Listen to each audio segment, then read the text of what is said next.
I'm here with mixed media artist Mary Hettmansperger. And Mary, you have brought so many amazing projects with you. Well, thank you, thank you. I'm kind of all over the place when it comes to artwork. I was gonna say, me too. And actually what you said is no matter the kind of art you're doing, whether it's something that you see here or something entirely different, you have a set of tips for us to know sort of how to work, how to proceed, when to know how to stop. Right. I think for me, I work in different ways. And when I'm doing jewelry, it's very spontaneous. I sort of create a palette of my own work and then assemble and come up with interesting designs.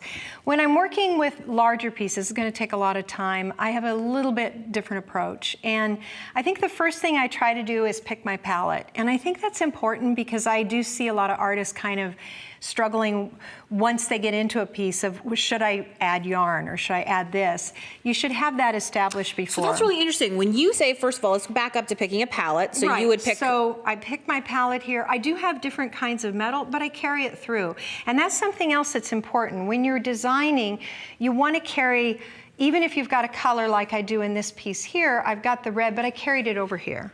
So it's got grays, blacks. There's paper in this piece. There's fabric. I've muddied down the paper just with paints. Mm-hmm. So I've done things to pull it together. Okay. And what is an example of a goal that you maybe had when working on one of these pieces? Well, for a lot of the stitched pieces, there is, I think, aesthetically wise, I just want a good goal. I love working in compartments, so I love the idea of this sort of setup. I like the idea of the parts and pieces thing. So in this one, the goal here was to assemble. To cut up all your credit cards so you didn't spend? Exactly.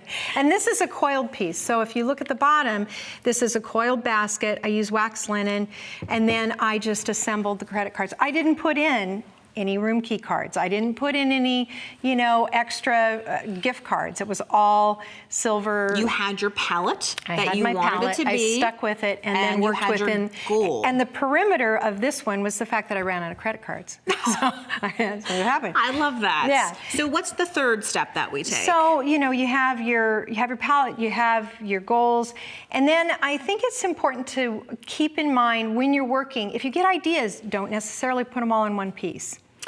This is my problem because I'm a maximalist and I would put everything. And when you get those ideas, that's what you save for the next one. And that's important because your mind starts to go and you get great ideas and then you realize, oh my gosh, I could do this and this. And if you start, that's when you then question yourself, when am I going to stop? How do you keep your ideas? Do you keep a sketchbook, a notebook, I just random write them pieces down. of paper? Write them down. I do sketchbooks. I do notes to myself.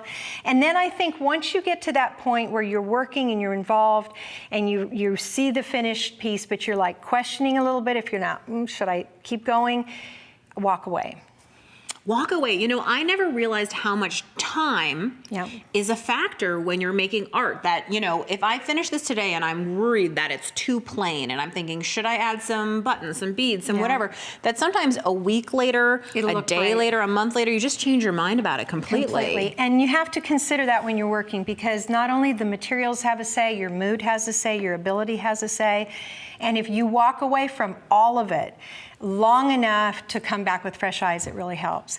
And then I think the last tip is just make sure that you really realize that this now is a sounding board for your next piece. So when I make the credit card piece, I can say, okay, now I want to make something, but I don't want to use credit cards. I want to use seed pods, or I want to use something else. Well, I was going to say a great example of that actually is you have several pieces to me here that I kind of see influencing each other. They do. So this one, which has the beautiful, I assume those are beaded pieces that you made inside of there. But then I also noticed you have two other pieces with, is it stones? Well, there's some stones in there. And also this particular technique, this twining, I sort of have now started to take my metal work and incorporating it with my metal. So this is a piece that's completely twined, and then I've added this with my paperwork.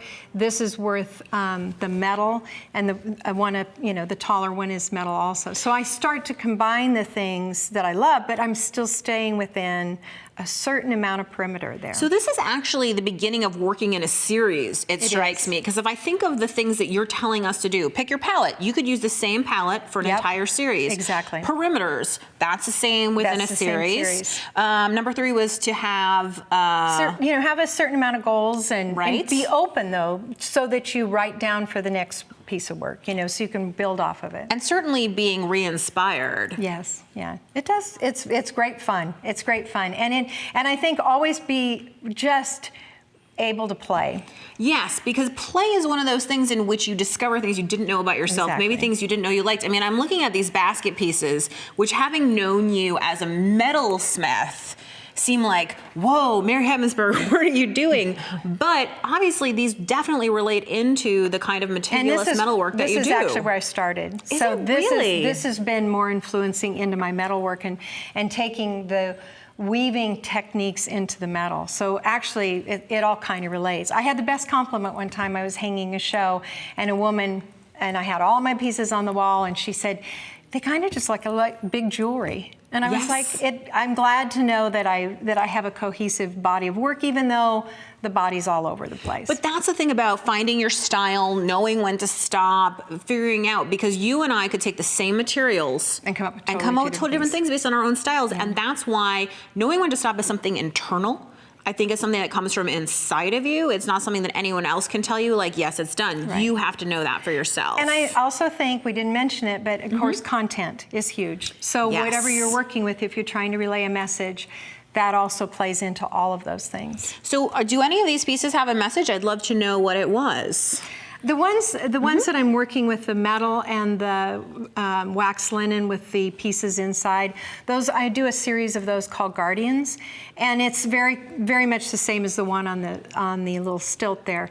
But they're basically about feeling secure and having a sense of home and a sense of place. Now that you say that, I can 100% see it, because as soon as you said that, I feel like, especially looking at this piece, it's like it has legs and a head, then those stones that are held tight, and even the wire that you've used to wrap that all up. It feels very secure, and there is kind of that house shape in it. Yeah, it is. As well. And then when I start to look at the others, of course, they're a grouping or a family of some kind, where you can see that sort of idea playing out in various iterations. Yeah, it's just a way, it's a way to express yourself and a way to, just kind of play, like I said, play, have fun. I love this, and what a great set of easy tips for all of us to follow. And I'm going to try. No matter what you do, no matter what you do. I'm going to try to use less stuff next time and really think about what my goals are and all that kind of stuff. Great tips, Mary. Well, thank you. Thank you so much. Thank you.